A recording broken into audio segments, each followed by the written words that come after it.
वाल्मीकि रामायण में वर्णित कथा के अनुसार महर्षि अगस्त्य को जैसे ही इस बात की सूचना मिली कि श्री राम सीता जी और लक्ष्मण जी के साथ उनसे मिलने के लिए उनके आश्रम में आए हैं, तो भी बोले कि यह सौभाग्य की बात है।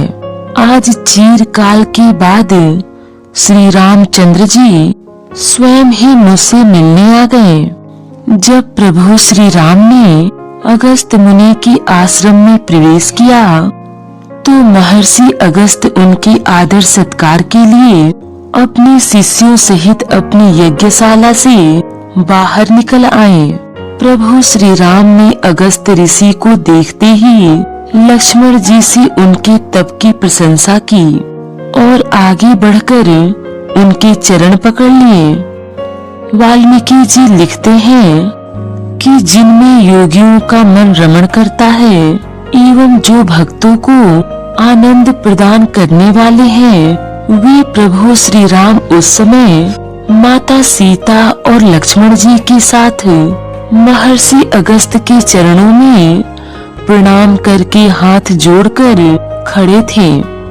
महर्षि अगस्त्य ने दोनों भाइयों को उठाकर बड़े प्रेम से गले लगा लिया और आसन जल देकर उनका आतिथ्य सत्कार किया।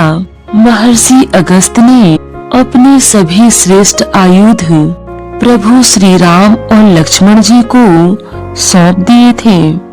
ऋषि अगस्त्य ने माता सीता के धर्म और गुणों की बहुत प्रशंसा की। इसके बाद प्रभु श्री राम ने महर्षि अगस्त्य से पूछा कि हे मुनि, कृपया आप मुझे कोई ऐसा स्थान बताइए जहाँ बहुत से वन हो, जल की भी सुविधा हो तथा जहाँ आश्रम बनाकर मैं वनवास का शेष समय बिता सकूं। तब ऋषि अगस्त्य श्री राम को बताते हैं कि यहाँ से 2 योजन की दूरी पर गोदावरी नदी के तट पर सदा फूलों से सुशोभित पंचवटी नाम से विख्यात एक बहुत ही सुंदर और पवित्र स्थान है, जहाँ फल मूल और जल की अच्छी सुविधा है। मुनि की आज्ञा पाकर प्रभु श्री राम वहाँ से चल दिए और शीघ्र ही पंचवटी के निकट पहुँच गए, जहाँ उनकी भेंट गिद्धराज जटायु से हुई। जटायु जी से उनका पूरा परिचय पाकर प्रभु श्री राम ने उनका बहुत सम्मान किया और प्रसन्नता पूर्वक उनके गले लगकर उनके आगे नतमस्तक हो गए। इसके बाद वे जटायु के साथ ही पंचवटी की ओर चल दिए। अनेक प्रकार के सर्पों, हिंसक जंतुओं और मृगों से भरी हुई पंचवटी में पहुंचकर प्रभु श्री राम ने अपने छोटे भाई लक्ष्मण जी से कहा कि हे लक्ष्मण, महर्षि अगस्त्य ने हमें जिस स्थान का परिचय दिया था, हम उसी स्थान पर आ गए हैं। देखो यह स्थान कितना सुंदर है और वन पुष्पों से कैसी शोभा पा रहा है।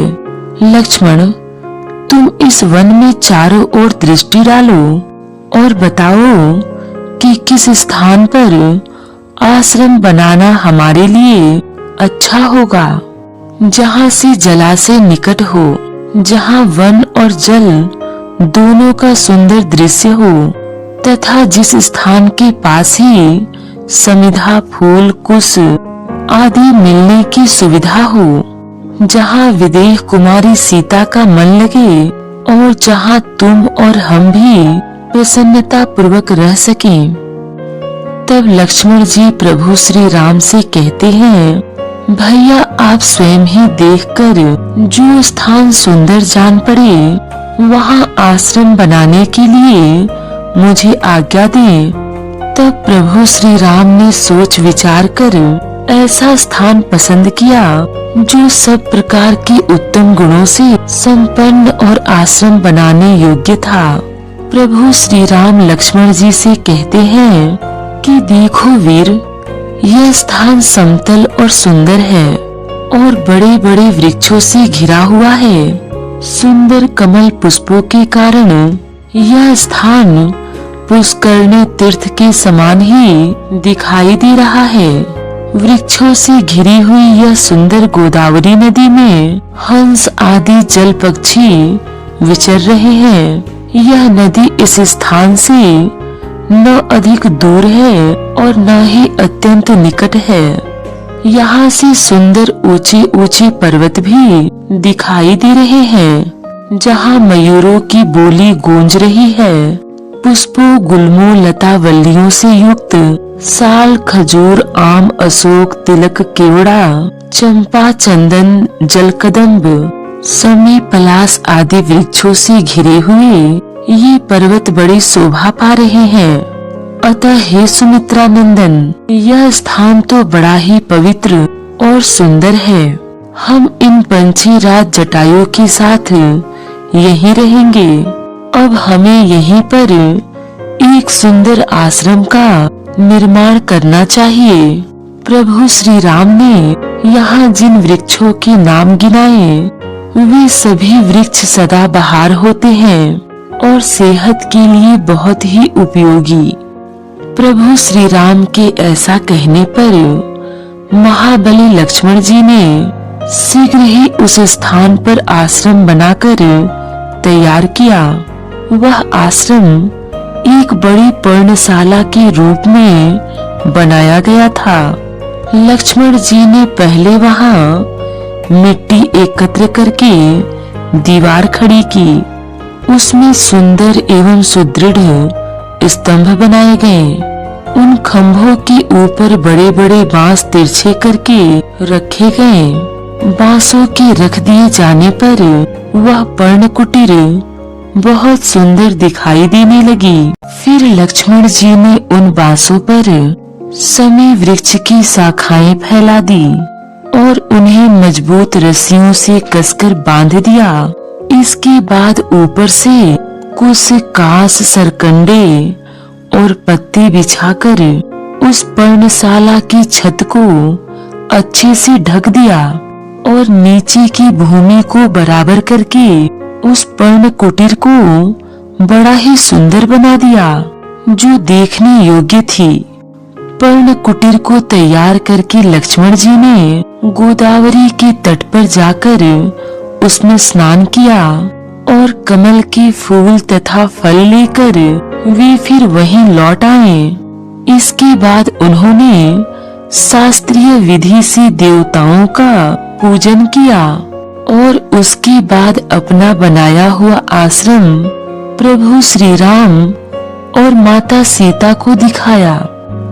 प्रभु श्री राम और माता सीता उस सुंदर आश्रम को देखकर अत्यंत प्रसन्न हुए। वे उस आश्रम को देखते ही रह गए और कुछ समय तक भीतर ही खड़े रहकर उसे निहारते रहे।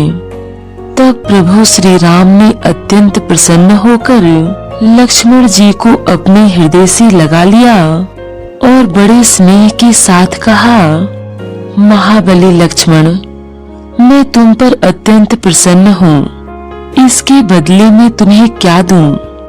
इस समय तुम्हें अपने हृदय से लगाने के अतिरिक्त तुम्हें देने के लिए मेरे पास और कुछ नहीं है।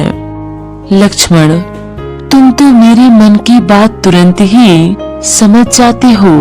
तुम तो कृतज्ञ और धर्मज्ञ भी हो। तुम मेरे लिए क्या हो लक्ष्मण, यह कहने के लिए शब्द नहीं है मेरे पास। तुम मेरे भाई ही नहीं, मेरे पुत्र और पिता के भी समान हो। तुम्हारे साथ रहने से मुझे ऐसा लगता है जैसे तुम्हारे रूप में पिताजी ही मेरे साथ हैं। और फिर प्रभु श्री राम उस सुंदर पंचवटी प्रदेश में माता सीता और लक्ष्मण जी के साथ सुखपूर्वक निवास करने लगे। जब से श्री राम ने वहां निवास किया, तब से वहां के मुनि और सदाचारी लोग सुखी हो गए। असुरों से उनका डर जाता रहा। पशु पंछियों के समूह आनंदित रहते थे। पर्वत, वन, नदी और तालाब शोभा से छा गए। वे दिनों दिन और भी अधिक सुहावने होने लगे।